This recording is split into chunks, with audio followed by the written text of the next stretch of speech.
All right, so we had the first press conference between Francis Ngannou and Anthony Joshua for the fight going down March 8th in Riyadh, Saudi Arabia. In typical fashion, both men were very stoic. Okay, this wasn't like the Tyson Fury press conference. Nobody had the shirts off. No man alive, born of a woman, can beat my son. John Fury trying to start a fight with Mike Tyson. And if I'm wrong, me and you'll fight straight after. Yeah! Yeah, man! Yeah, man, the great man! You know, Tyson Fury talking about, have you got a big Corey and stuff? There was nothing. No, it wasn't like that, okay? It was very cordial. It was two very, very serious professionals that are going to fight, that are going to compete, and it's going to be great, okay? Two gigantic men with ridiculous power, and of course, all the experience on the side of Anthony Joshua, and I'll be honest, all the pressure on the side of Anthony Joshua as well. We know he won 3 fights last year, and he looks back to his old self. But the question is really, why is he taking this fight against Francis Ngannou? Of course, money. That's a big motivator. And the purses for this one are rumoured to be 20 million for Francis Ngannou and a whopping 50 million for Anthony Joshua. So, of course, listen, that's a huge, huge motivator. But Anthony Joshua's already got money. And Anthony Joshua is already in a position where there is many or several other big money paydays.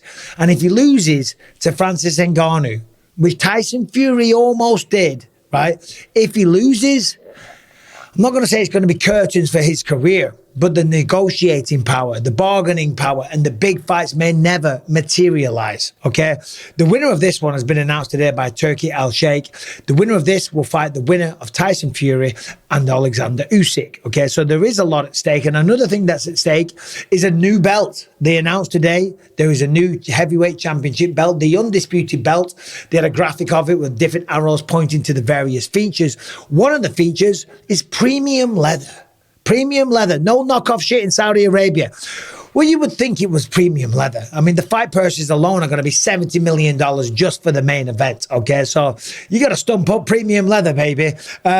So for Francis Ngannou, there's a lot to achieve here. There really is. And he could become a legend overnight. To be honest, what he's already achieved is phenomenal. Given his background, the hardship he had to endure, becoming the UFC heavyweight champion, and getting a moral victory, and in some people's opinion, actually beating Tyson Fury on points, he's already won.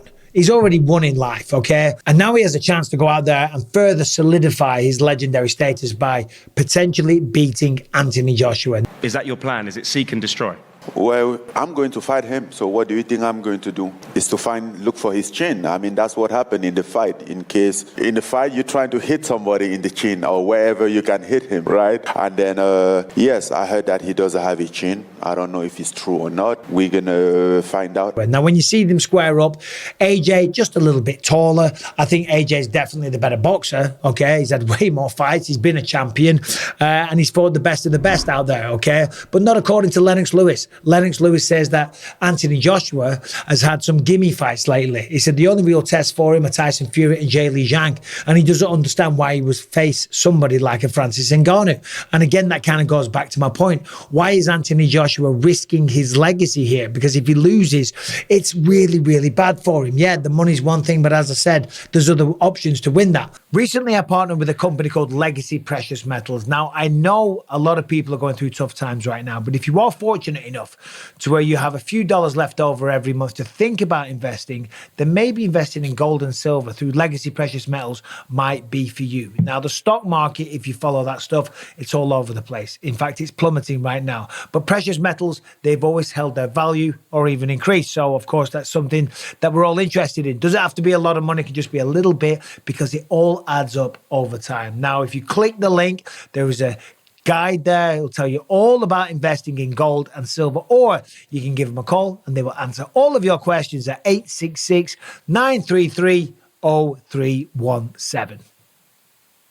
Now, Anthony Joshua isn't underestimating him. He said, listen, you can't look at the inexperience of a Francis Ngannou and think that that's going to be something to why he can't show up and he can't perform. Joshua said, when I first started boxing, within 3 years, I became the Olympic champion. When I turned professional, within 3 years, I became champion of the world. So what Francis Ngannou, being a combat sports athlete already, being a champion from the UFC and being a champion in life, maybe he can cause an upset. And that's exactly what Ngannou said. He said, I'm the underground king.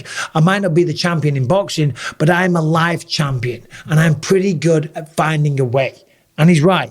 So regarding the team and the training camp that he's about to undertake, it will be the same set of coaches for Ngannou. The camp is going to go down in Riyadh, Saudi Arabia. It will be Dewey Cooper. It will be Eric Nixick. And again, of course, Iron Mike Tyson got to be in the mix somewhere as well. Now, speaking of Mike Tyson said recently that he believes that Anthony Joshua wouldn't be able to land a glove on Tyson Fury because Fury is just too elusive. You know, I love Josh, but I didn't think this Tyson too elusive.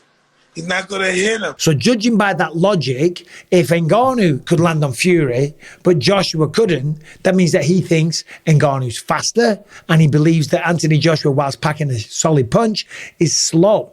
Okay, and as we know, speed kills. But the reality is, if Joshua does land and he does connect, there's a good chance that he knocks him out, because that's one thing we haven't seen from Francis Ngannou. Even in the UFC, when he was competing in mixed martial arts, we never really saw his chin tested. Okay, yeah, he took some shots, but he mainly knocked everybody out other than Stipe Miocic. Okay, even against Fury. Fury didn't really show up. Okay, and I know he didn't underestimate him. According to him, his dad differs in opinion.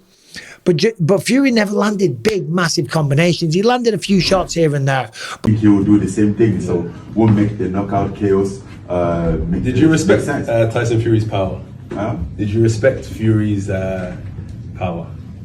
I respect everybody's power. Even if you put me against a fighter where I respect him. I respect his power. Everybody is a danger. But can he take the power of someone like Anthony Joshua, a man that will show up in shape, a man that will show up ready for the challenge, and a man that says there's more ways to skin a cat, and I'm going to test his chin.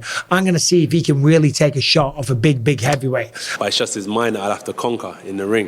You have to take someone's soul, you have to take their spirit, and I'm looking forward to the challenge for sure. It's going to be explosive. Got many ways to skin a cat. I can counter punch, he can counter punch, we can both box, as he's proven himself too, and we can both trade. And it was going to be a good fight. And that is a fair question to ask. I mean, when we look at this, I can't help but think that this is kind of like the Rocky movie. And I know that's a cheesy, cliched comparison, but it is. But if you look at the Rocky film, right, Apollo Creed gives an unknown a shot. And he goes out there and he loses a decision. Just like Francis Ngannou. It's the same kind of scenario. And then in the rematch, he comes out and he beats Apollo Creed. And the rematch now is against Anthony Joshua, right? So it would be something like a movie, very similar to Rocky, of course, different opponents, but there's a massive opportunity here for Francis Ngannou. Yes, the odds are against him, but he has defied the odds time after time after time. The question is, though, and what do you think? Why is Anthony Joshua doing this, and what is he risking, right? Because I don't think he needs to do this. He doesn't need to do it. He's on a 3-fight win streak. He just sit tight and wait for the next big opportunity, which would have presented itself anyway, okay? He didn't need to do this, but I guess I do respect him. And it does take balls, right? He ain't overlooking Francis Ngannou, but it takes balls to go out there. But there will be that nerves, there will be pressure. It's like, shit, if I lose to this guy, it's going to be a really bad situation. But anyway, cordial stuff at the press conference. Now the man really talking shit. Of course, both men very confident, as they should be, and it's going to be fun. So there it is. The press conference today, not uneventful, uncontroversial, no madness, no one taking their shirts off, new belt unveiled, and I'm looking forward to seeing how all this transpires. Anyway, thanks for watching. If you stuck around this long, thanks for watching. Subscribe and ring the bell, and I'll see you soon.